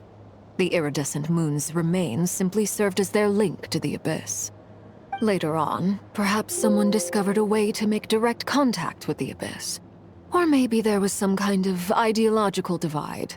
Either way, a dissenting faction staged a coup and drove out the royal heirs of the Crimson Moon dynasty. Still, even with the dark sun looming high overhead, the Crimson Moon's glow never truly faded. If you want living proof, it's standing right before you. The first time we met, I sensed something familiar in your presence. When I looked at you, I felt I could see that mysterious red moon in the corner of my eye. In your flames, I saw its broken image, surrounded by a strange black aura. Well, I appreciate that you kept it to yourself. Much about the Crimson Moon is still a mystery, and I'd prefer not to end up as the object of an insane research project. Anyway, time is against us here, so if there's any other questions, they'll have to wait. I just want to make sure I've got one thing straight. In her letter, Sandrone mentioned that since you are unable to contain the iridescent moon's marrow yourself, you intend to leave it in my custody, correct? That's right. For now, it's the only way I can pay you back for your help. The iridescent moon is already part of who you are, so with its marrow in your possession, you'll be even more powerful than before. Deal. Then let's get started. Get what started? What does this place have to do with the Crimson Moon? When I first became a Harbinger, the Jester gave me a book called Paranhari, also known as Leobranto Innamorato. You should be able to buy a copy next time you're in Fontaine. It's a love story set in the Crimson Moon era, but setting aside the tangled romances of its characters, it also records a few interesting details. In the Crimson Moon era, or so the story goes, there was an orphanage that received children from beyond the bounds of this world, and subjected them to a peculiar induction ceremony. Beyond the bounds of this world? For real? And what kind of induction ceremony? The Crimson Moon sages looked beyond this world for beings with powers that surpassed the gods. But fearing they might lose control, they subjected these children to a process of refinement. They made these children crawl up a fireplace and kept asking them, "Have you died? Did you see it?" Until they finally admitted to having died and seen a crimson moon. The adults embraced the children who passed the ritual, telling them, "Within the fireplace, you have traversed the flames between two worlds. Here and now, you are born anew." The book leaves much unsaid, but I suspect that this was their way of branding the children they had enrolled, leaving an indelible mark upon them so that they would forever live in the Crimson Moon's light. That explains why I can't sense the Crimson Moon's marrow in this world. It makes sense that it would be sealed in a special space that can only be accessed temporarily through some kind of ritual. But there's no fireplace here. Do you see a chimney anywhere? Oh, are we supposed to build it ourselves? Okay, fine. Paimon will go find some bricks. That won't be necessary. The fireplace is purely symbolic. The key to the ritual is crossing the flames between two worlds. In other words, the flames that burn within me. Those burned away by such flames leave behind a kind of ghostly afterimage in the world. In the days of Conria, people believed they could be used to bridge the gap between the two worlds of life and death. In short, I can open a passage to that space for you. That's the easy part. The catch is I'll need to stay on this side to keep the passage open, so I won't be able to come with you. Once you're inside, you'll have to find your own way.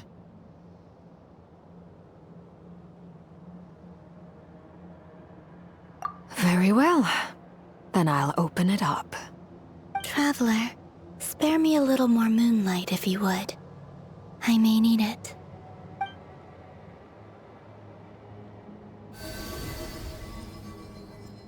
Thank you. I feel like I've recovered some of my strength now. It should be enough to move us across short distances and confront whatever dangers might await.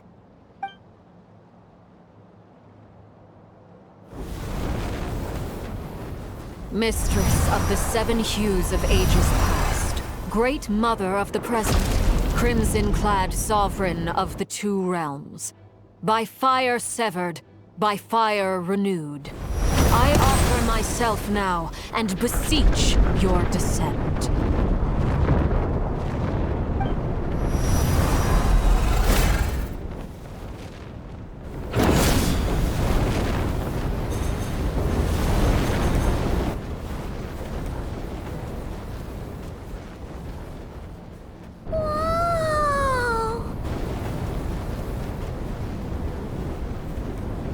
One word of advice. As you're crossing over, no matter what voices you hear, do not answer. Got it. I sense a sinister gloom inside, but also the familiar light of the moon. I feel that I am about to meet an old friend who has changed beyond all recognition. All right, let's go.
Is that the abyss?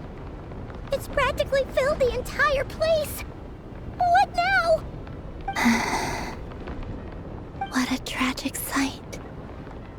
Fragments of your broken body, seized by the abyss and hung up aloft like mummified remains.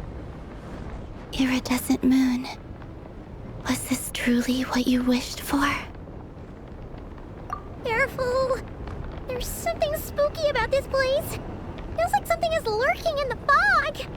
But Haimon's right behind you. Whatever you do, don't run off without her.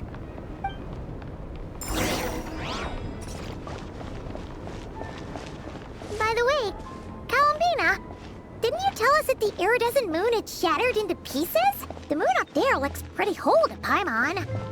How is that possible?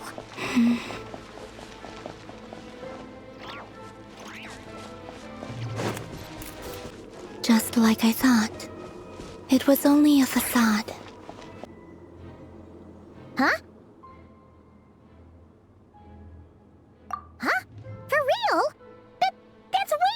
nearby. There's no way we'll be able to reach it. No. I'm not sensing anything up there. It's coming from under the mountain. Let's see. Ah! There's some kind of weird shadow over the water. Wait, see that? Looks like a mechanism of some sort. Let's check it out. Looks like a device from the time of Conria. Maybe people once came here to study the Crimson Moon's domain, and they left this behind. Oh, if we can activate it, we might find some clues.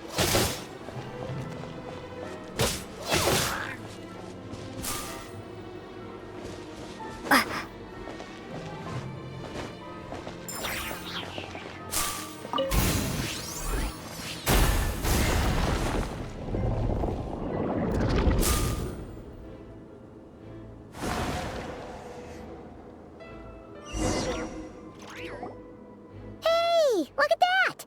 Now that the mechanism's running, the shadow in the water looks different. Do you think these mechanisms might be the key to unlocking the secret? Let's try to find more of them! Thalindis, we'll leave the rest of the research in your hands. We'll be heading back now. I hope this isn't ruining date night. Ugh. Mind your own business. Just leave me some snacks on the table. Thalindis? Is that Rear's girlfriend? How come we're hearing her voice here? Oh yeah. So, do you think she was studying this strange space all along? The Abyss has made this space extremely unstable. Maybe that's why some of the things she said and did were preserved here. Like echoes. Or after images. Whenever I see this view, it takes me back to a poem from my childhood.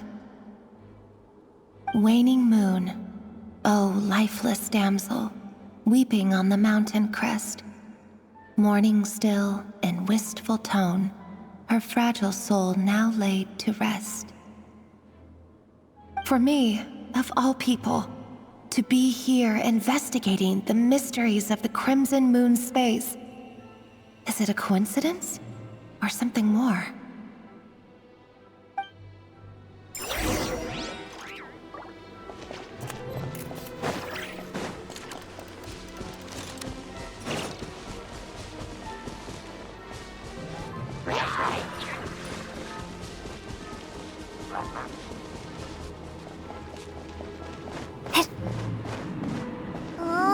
Looks like the Abyss has messed up this mechanism. We need to find a way to get it working again. Let's see if there are any other devices nearby.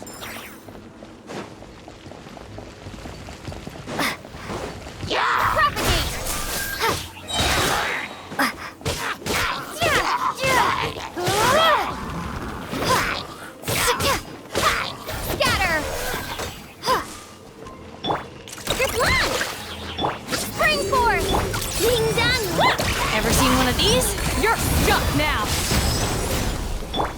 Stay put! Go!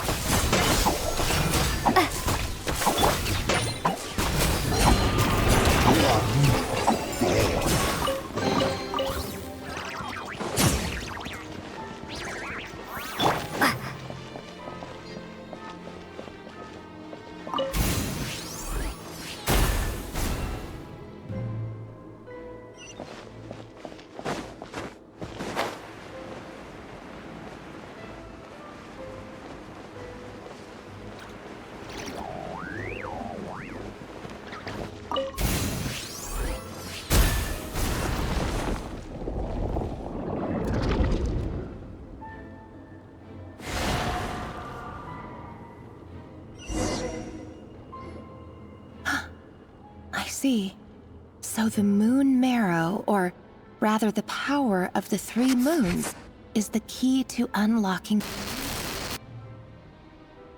If it really does exist, then maybe this madness can finally be put to an end.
With the Abyss inhibitors in place, I should be able to access the chamber with the moon marrow.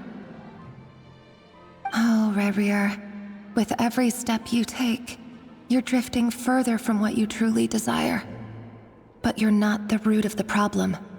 Ever since that outsider set foot in Conria, the Vinster King has sunken deeper into madness. If only I could get my hands on that outsider.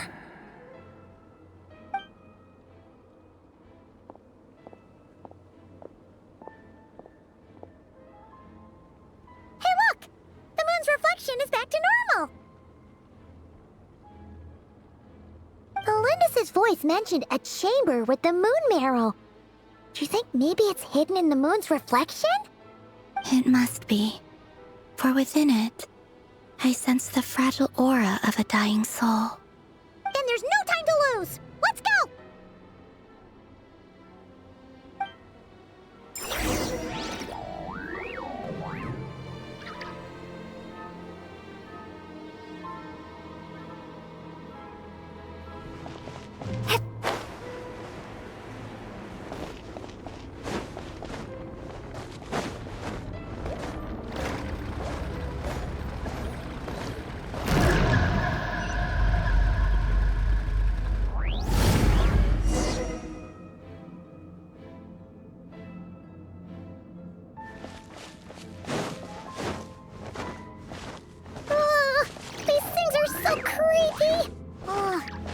Looks like we'll have to destroy them if we want to get to the iridescent moon's marrow.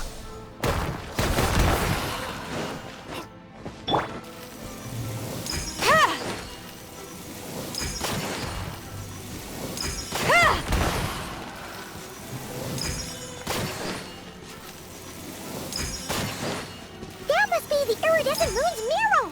Oh, we'll need to destroy these things before we can reach it.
The iridescent moon's marrow, still burning away like an undying flame, yet now contaminated by the Abyss.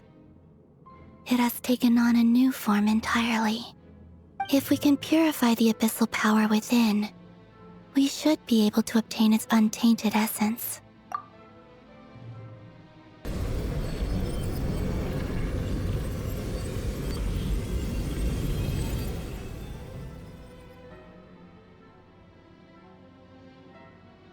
It's so cold.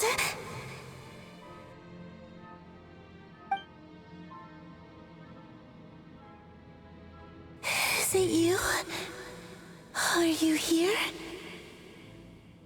Huh? Are you talking to us? At long last, I can see you once more. Our fates have crossed, and I am finally free. I'm sorry, I lied to you. Even knowing what was to come, I still couldn't let go of the fear in my heart as death drew near. The moment the moon shattered, my body began to split apart piece by piece. Like I was being cut into pieces by 1,000 blunt blades. My thoughts scattered as the cold crept in. But I could not bear to fade away like that. Tell me, what was it that brought you to us all that time ago? If only I had possessed your courage, then I might have been spared this torment more painful than death. You look so puzzled. That's how I felt too when I first saw you. But trust me when I say that everything happens for a reason. Farewell, Hypo.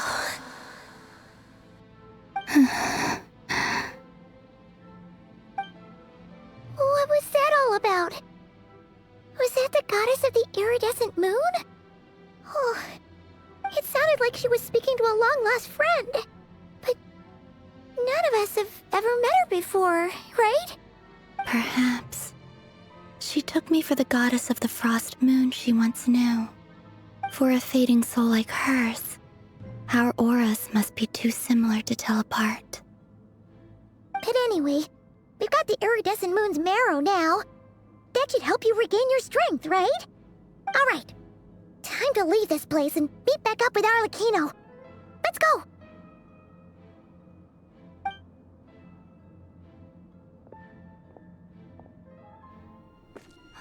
That's odd. This place looks different than when we came in. Waning moon, Huh? oh lifeless damsel. Oh.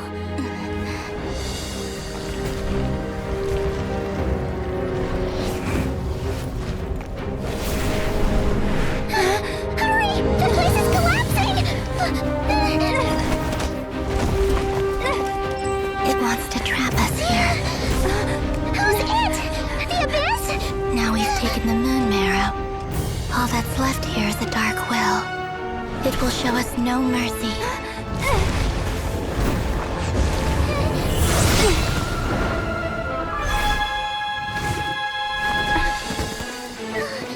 Give it back! The crimson moons! My marrow! My heart!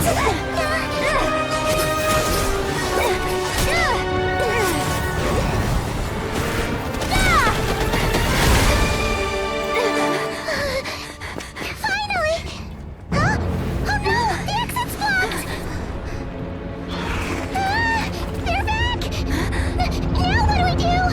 This is where you fall. Witness my rise. What are you waiting for?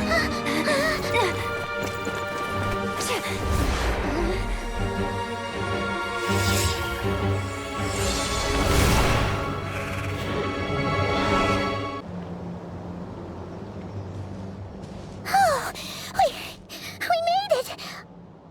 Was that you, Arlecchino? Did you save us?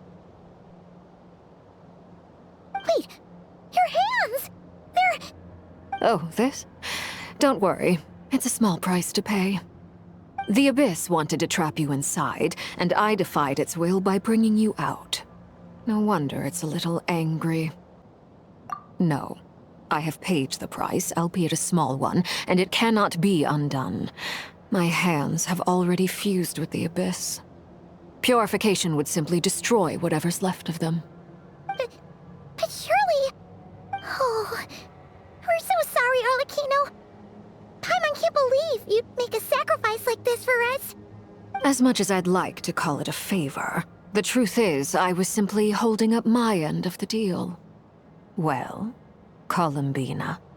Yes, you did your part. And as promised, I will leave the iridescent moon's marrow in your care. From this day forth, may the two worlds' flames burn ever more brightly.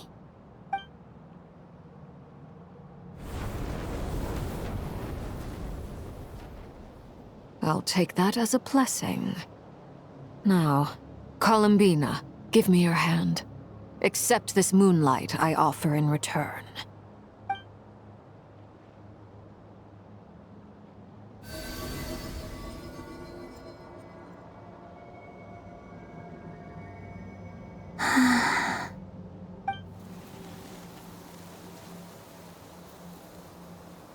Feeling stronger?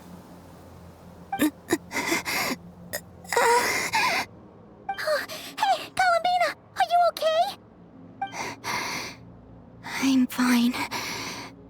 Our powers are a little at odds, that's all. By the Frost Moon's authority alone, wielding the power of the other moons was always going to be a stretch. Still, I think it's fair to say that your strength has returned. At least to the level it was at as Third Harbinger.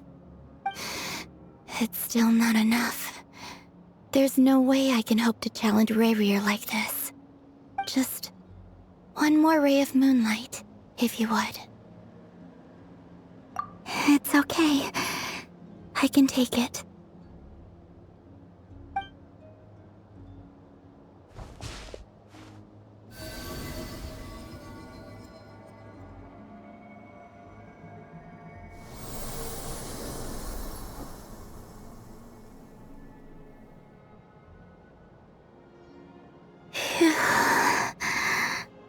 How about now?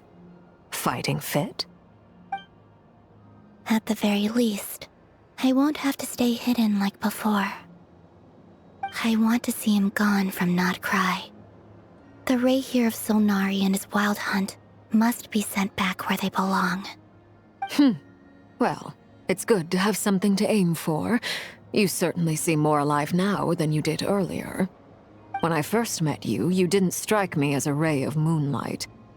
More like a wisp of fog drifting in from who knows where, ready to scatter at the first sign of a breeze. But now, you're full of vitality. Just like the Frost Moon, once the brightest of them all. May you keep shining, Columbina. This is who you are. Thank you. Look after yourself too, Arlecchino. I know you have plans of your own, and that's why you're always seeking to grow stronger. But whatever you're after, don't let the Abyss take a hold of you. I do not wish to see you go down the same path as Rayrier.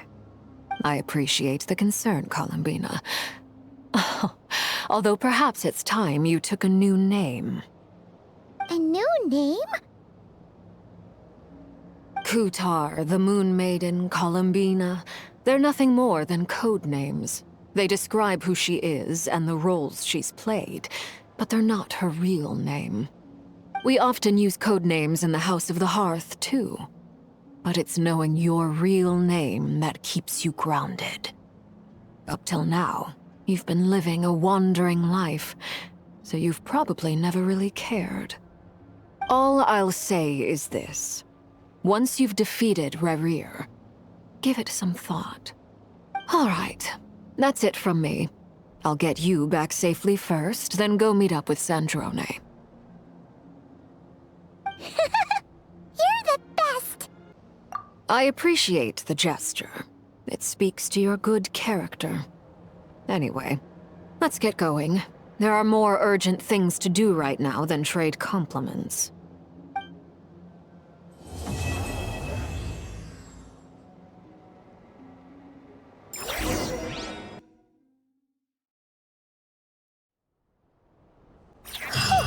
It was a close call, but we got the iridescent moon's marrow and restored Columbina's strength, and that's all that matters. In other words, mission accomplished. Paimon wonders how everyone else is doing.